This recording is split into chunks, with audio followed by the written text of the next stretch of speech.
Bonjour, c'est Marie-Louise. Je voulais vous dire aussi aujourd'hui que la numérologie, on a compris, est un merveilleux outil de connaissance de soi, ce qui est une priorité, et aussi des autres. On l'a vu pour ses enfants, mais on va voir aussi pour son conjoint, ses voisins, ses collègues, ce qui va nous permettre sachant comment ils fonctionnent, les aborder différemment, toujours dans un objectif de mieux-être, de réconfort, d'harmonie, parce que quand on sait comment aborder l'autre, on n'est plus dans la guerre, la dispute, on est dans l'acceptation. Si moi je suis très fantaisiste et très mobile et plutôt aventurière et que ma collègue est plutôt carrée, structurée et puis on va dire limitée, eh bien, il vaut mieux que je le sache, parce que sinon, je vais toujours vouloir l'entraîner dans ma fantaisie, alors qu'elle, elle est bien dans sa rigueur. C'est pareil pour mon conjoint. Si mon conjoint est très marqué par le 1, si par exemple, il a un chemin de vie 1, je dis, je veux, je fais, c'est moi, etc. Donc, ça fait une personne autonome, affirmée, décidée, parce qu'il y a tous les avantages, mais ça fait aussi quelqu'un qui est plutôt dans l'ego et puis dans l'approbation et le confort de l'autonomie. Alors si l'autre est 2, c'est merveilleux, parce que l'autre est en 2, plutôt tolérant, plutôt patient, plutôt dans la demande de l'autre. Quand on est dans la demande de l'autre, il faut quand même l'accepter, sinon il s'en va. Donc tout cela est fort intéressant, sachant qu'on peut aborder les gens comme ils sont et pas comme on croit qu'ils sont. Et selon ce qu'on sait qu'ils ont envie de faire, selon comment on connaît leur comportement, qui est tellement différent d'une autre que ça nous permet de nous adapter. Et ça, c'est la clé.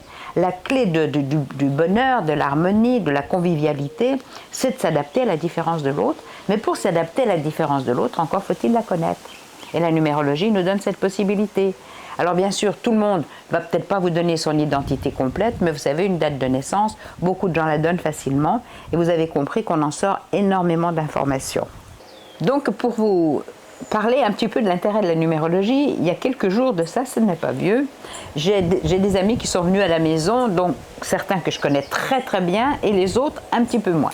Et dans la discussion, ce nouvel ami me racontait que quand il était petit, il était vraiment petit, parce qu'il ne grandissait pas, parce qu'il ne mangeait pas, et il ne mangeait rien, et il n'aimait rien, il ne voulait rien manger, et naturellement, il est beaucoup plus jeune que moi, mais encore à l'époque, on obligeait les enfants à manger ce qu'ils avaient dans leur assiette. Tu ne mangeais pas, tu restais devant ton assiette jusqu'à ce qu'elle soit vide. Enfin, c'est une aberration de l'éducation, mais c'était un système qui était celui de l'époque.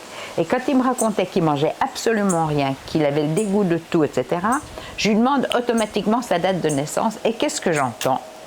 Que son nombre de réalisations, c'est 5. Et que automatiquement, j'entends qu'il a une dette karmique sur le corps. Et je lui dis, c'est normal que tu n'aies plus faim dans cette vie-là et que tu réfutes et que tu renies un peu l'alimentation parce que dans tes vies antérieures, tu as trop mangé, trop bu, puis tu t'es bien éclaté dans ta sensualité, sa sexualité. Ça l'a fait éclater de rire.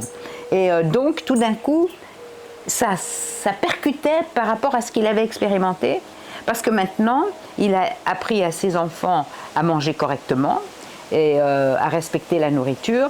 Et automatiquement, si j'avais fait son thème, sans le connaître, je lui aurais dit, comme vous avez trop mangé dans vos vies antérieures, dans cette vie-là, vous avez des difficultés avec l'alimentation, vous êtes anorexique ou vous avez été anorexique ou boulimique. Et donc, il me l'a répondu. Mais en fait, son comportement m'a donné sa dette karmique. Alors bon, la dette karmique peut donner le comportement. J'espère que vous comprenez ce que je vais vous dire. Mais donc, en 5 minutes, par une discussion comme ça, cette personne-là a compris des choses qui l'a surprise, bien sûr, au départ, mais qui correspondent à son comportement et qui a éclairci une des raisons de sa naissance.